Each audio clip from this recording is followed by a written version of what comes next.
The morning started like every other. 4 a.m., the air was cold, damp, and smelled of diesel and wet pavement. For a sanitation worker, the job is a rhythm. It's muscle memory. Grab the bag, swing the weight, toss it in, hit the button, crush. There is no thinking. There is only the cycle. The truck idled at the curb, its hydraulics hissing like a breathing beast. The loader grabbed the next bag in the pile. It was heavy, black plastic, indistinguishable from the 100 others he'd touched that hour. He swung it into the hopper. His hand moved to the control panel. His thumb hovered over the compact button. The steel blade was ready to come down with over 40,000 pounds of crushing force, and that's when he heard it.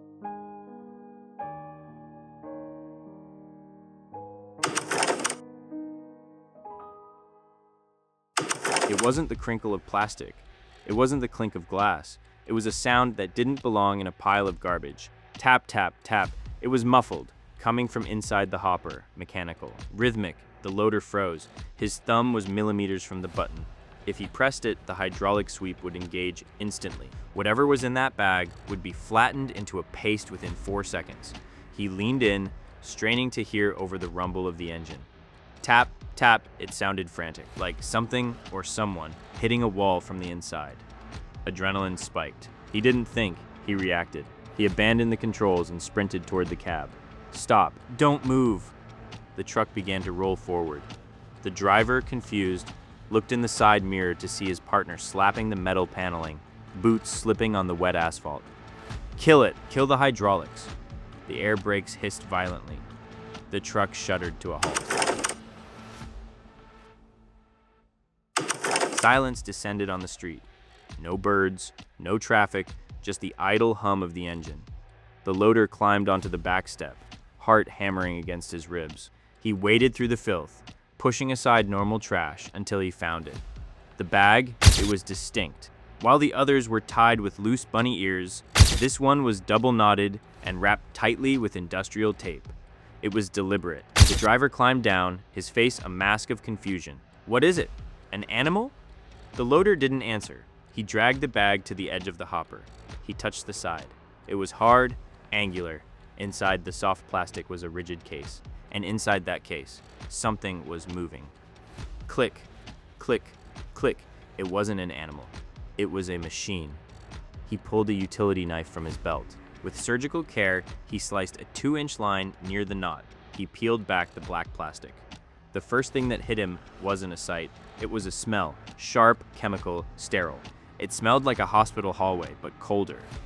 Beneath the black plastic was a second layer, a silver, heat-sealed bio pouch, and taped to the front of the inner case was a small digital unit, a pressure monitor. The tapping wasn't a signal. It was a solenoid valve clicking open and shut, struggling to regulate the pressure inside. The driver leaned in, saw the symbol printed on the silver pouch, and stumbled back. It wasn't a brand logo. It was a hazard warning. "Don't touch it," the driver whispered. "Back away now."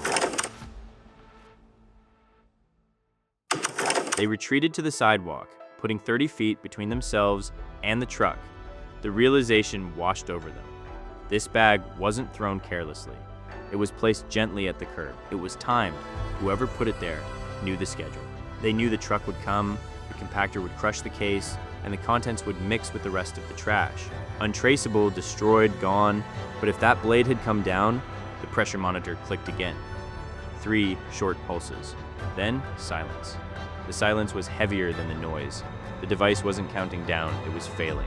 They didn't call the police.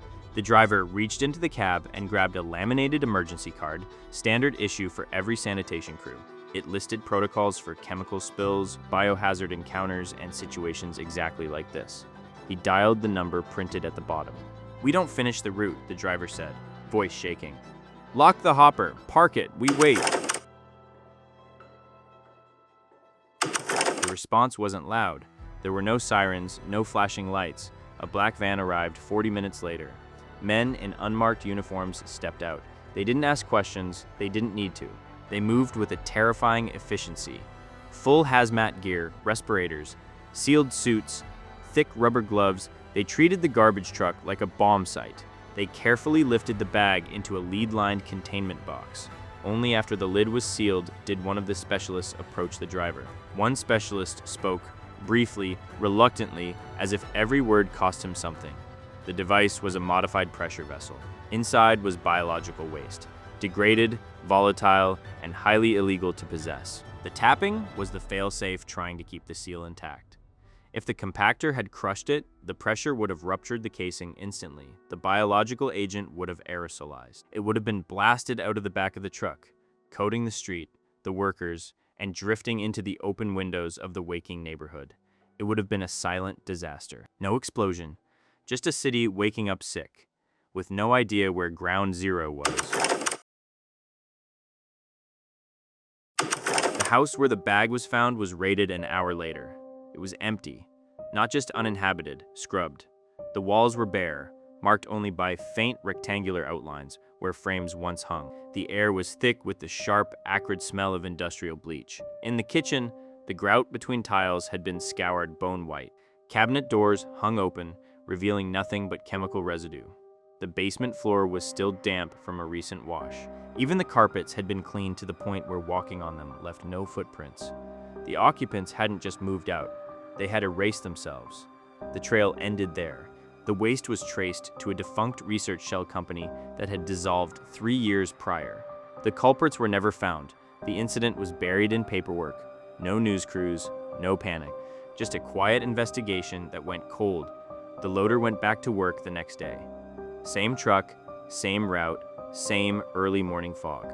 But the rhythm was broken. Now, before he grabs a bag, he hesitates. He stops the noise in his head. He listens. Most people think danger is loud, a scream, a crash, an explosion. But he knows the truth.